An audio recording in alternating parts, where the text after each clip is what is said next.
सोने के बाद आत्मा कहां जाती है? नमस्कार दोस्तों, आप सभी का हमारे वीडियो पर स्वागत है। आज हम आपको बताएंगे कि सोने के बाद आत्मा कहां जाती है।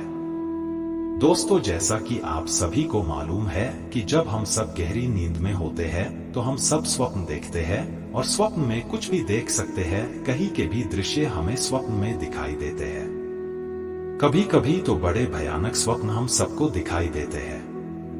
कभी शुभ तो कभी अशुभ स्वप्न हमें दिखते हैं। ऐसे में हमारे दिमाग में कभी न कभी यह सवाल जरूर आता है कि आखिर सोने के बाद आत्मा कहां जाती है।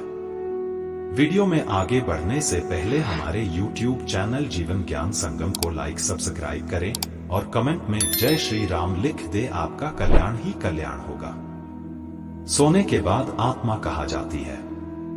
दोस्तों, गीता में भगवान श्री कृष्ण ने अर्जुन को उपदेश देते हुए कहते हैं कि इस आत्मा को न तो शस्त्र काट सकते हैं, न ही इसे अग्नि जला सकती है, न ही इसे जल गला सकती है और न ही इसे वायु सुखा सकती है।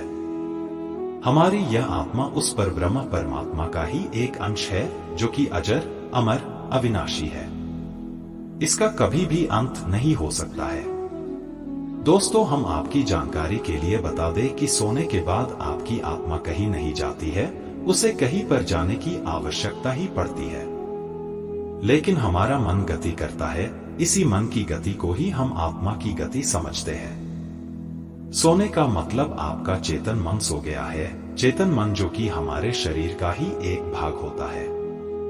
चेतन मन वह है जिसे हम जानते हैं तथा इसी के आधार पर हम अपने सारे काम करते हैं। यह हमारे मन की जागृत अवस्था होती है। हमारे मन में जितने भी अच्छे बुरे विचार आते हैं वो सब चेतन मन की ही देन है। अंदर का मन कभी नहीं सोता क्योंकि उसे इसकी कभी भी आवश्यकता ही नहीं होती है। चेतन मन जब सो जाता है तो हम बाहर की वस्तुओं को देखना और सुनना दोनों बंद कर देते हैं। आत्मा कुछ नहीं करती क्योंकि वह एक अभौतिक सत्ता है तथा उसके अंदर कोई राग नहीं होता है। जब हम निर्गुण की बात करते हैं तो वह आत्मा ही होती है। जब हम सो जाते हैं तो हमारा अचेतन मन आत्मा के साथ मिलकर क्रियाशील हो जाता है। उसके बाद हम स्वप्न देखने लगते हैं। इसी वजह से हमें लगता है कि सोने के बाद हमारी यह आत्मा कहीं जाती है। दोस्तों, अचेतन मन चेतन मन से बहुत ज्यादा शक्तिशाली होता है तथा वह चेतन मन से अधिक काम कर सकता है तथा वह भूत और भविष्य दोनों को देख सकता है। मृत्यु के पश्चात आत्मा चेतन मन के साथ नहीं जाता है बल्कि अचेतन मन जाता है। शरीर के साथ ही चेतन मन नष्ट हो जाता है परंतु अचेतन मन आत्मा के साथ जुड़ा होता है, जिसे हम कर्म का ढांचा कह सकते हैं। अचेतन मन एक सूचनाओं के ढेर जैसा होता है और सोने के बाद आत्मा अचेतन मन से जुड़ जाती है। इसीलिए सोने को दूसरी मृत्यु का भी नाम दिया गया है, क्योंकि जब कोई मनुष्य गहरी नींद में होता है तो उसे बिल्कुल भी होश नहीं होता है। सोने के बाद आपका अचेतन मन आपकी आत्मा के साथ मिलकर भविष्य में चला जाता है तथा वह भविष्य को भी देख सकता है।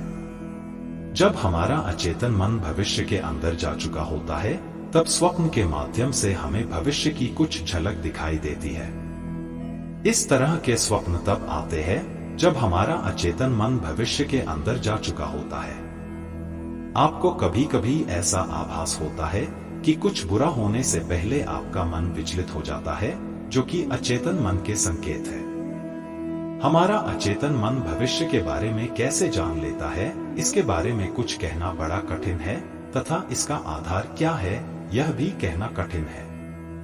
लेकिन ऐसा माना जाता है कि जो भौतिक जगत के अंदर घटित होता है वह उससे पहले सूक्ष्म जगत के अंदर घटित हो चुका होता है।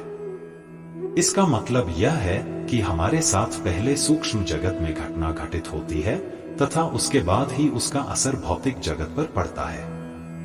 दोस्तों, आत्मा एक सहयोगी है तथा यह मात्र सहयोग कर सकती है। इसके कारण यह संभव है कि सोने के बाद दूसरी संभावना यह है कि आपका अचेतन मन भूतकाल को देख सकता है। हम आपसे भूतकाल की चर्चा कई उदाहरणों से करेंगे। दोस्तों, भूतकाल का मतलब जो घटित हो चुका है और उसके अंश आपके अंदर मौजूद है, लेकिन चेतन मन उन तक नहीं पहुंच सकता है, लेकिन अचेतन मन इन तक आसानी से पहुंच सकता है। आज के लिए बस इतना ही, मिलते हैं न्यू वीडियो पर। जय हिंद, जय भारत।